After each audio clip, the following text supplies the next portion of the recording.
నెల్లిమర్ల నియోజకవర్గం నుంచి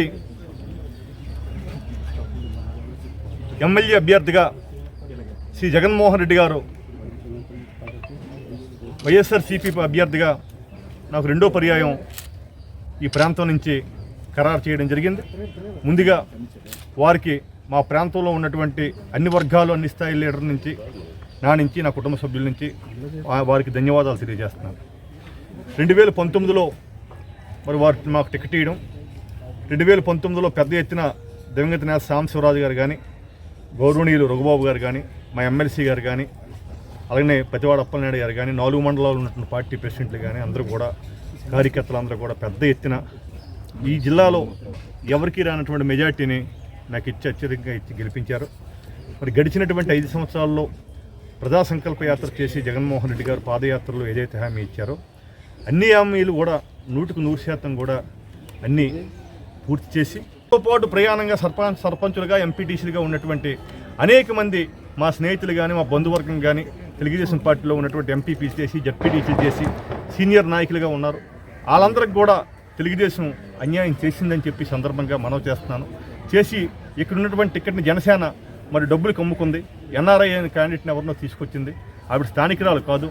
ఆవిడ అనేక రాజశేఖర రెడ్డి గవర్నమెంట్లో ఈ ప్రాంతంలో నిరుద్యోగ సమస్యను తీరుస్తానని చెప్పని పెద్దలు పూజ్యులు గౌరవనీయులైనటువంటి దివంగత సంజీవరావు గారు ఉన్నప్పుడు కూడా ఈ ప్రాంతంలో మరి తక్కువగా ఇవాళ కంప్యూటర్ విద్య కానీ కంప్యూటర్ ఉద్యోగాలు కానీ విదేశీ తాలూకా దేశాలకు పంపిస్తాను అందరిని చెప్తే ఆ రోజున పెద్ద అయినటువంటి పూజ్యులు కొమ్మూరు సంజీవరావు గారు చవకగా భూములు ఇప్పించారు.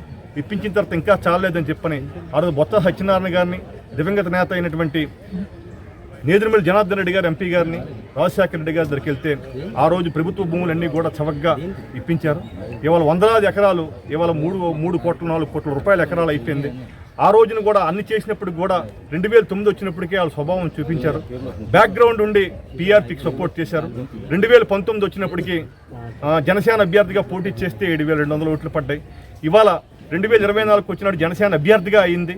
ఇవాళ మా తాలూకా ప్రాంతంలో అందరూ గమనించాలా.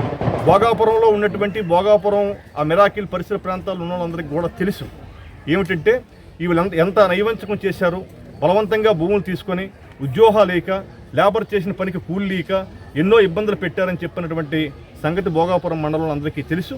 మరి ఇక్కడ ఈ మధ్య కాలంలో మా పార్టీలో కొంతమంది జనసేన కొండువాళ్ళు ఒప్పుకున్నారు. ఎవరు జనసేన కొండువా ఒప్పుకున్నా ఈ రాష్ట్రంలో మరి వాళ్ళ నాయకుడైనటువంటి వాడు ప్యాకేజీ స్టార్. వీళ్ళు కూడా ప్యాకేజీలకి వెళ్తున్నారు తప్పితే నిజంగా ప్రజాసేవ చేయడానికో ప్రజల తాలూకు మనోభావాలని గౌరవించడానికో మరి ఏ నాయకుడు వెళ్ళట్లేదు.